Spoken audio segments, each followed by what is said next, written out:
बाकी एगो और भजन अच्छा भजन गाओ त बस भैया एगो भजन में हमारे गीत बा माइनर कि भजन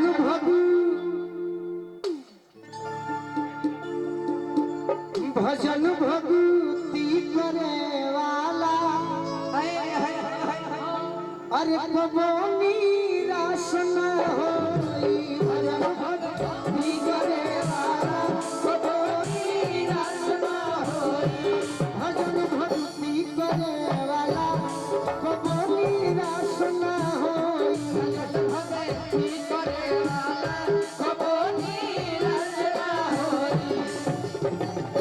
भजन भक्ति करे वाला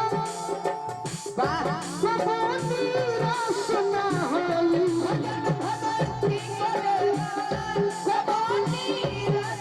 भजन भक्ति करे वाला कबो निराश न होई भजन भक्ति करे वाला कबो निराश न होई भजन भक्ति करे वाला कबो निराश न होई भजन भक्ति करे वाला भजन भक्ति करे वाला कबो निराश न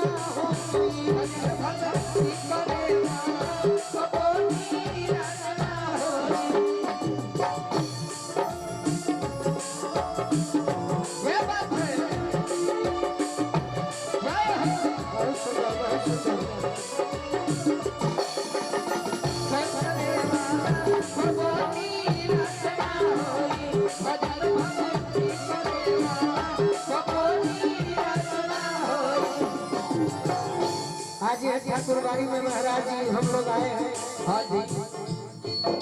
हमारे पिताजी कहते थे कि मन की तरफ मार लो। हाँ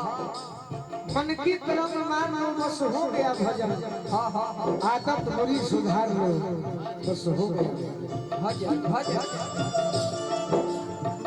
रहे एगो जात के भिलनी प्रभु सभी मिलनी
भगती रहे में बड़ी शक्ति सुनो संग दिल पीला के सुनो संग दिल पीता के सुनो संग दिल पीता के अरे कबो आभास ना हो सुनो संग दिल पीता के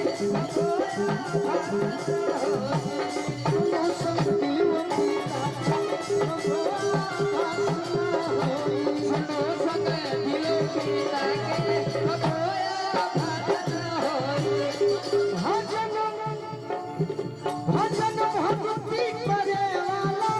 भगवानी रचना होई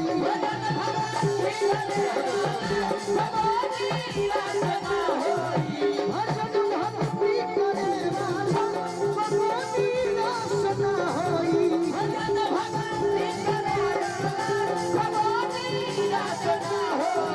भजन भक्ति करे वाला भगवानी रचना होई भजन भक्ति करे वाला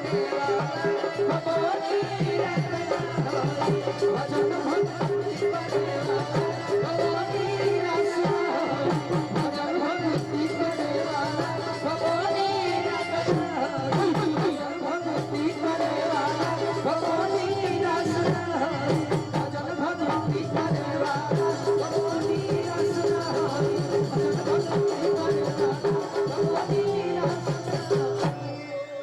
भजन भक्ति करे वाला अरे कबोनी रास ना होई क्या बहुत बहुत आशीर्वाद गार्जियन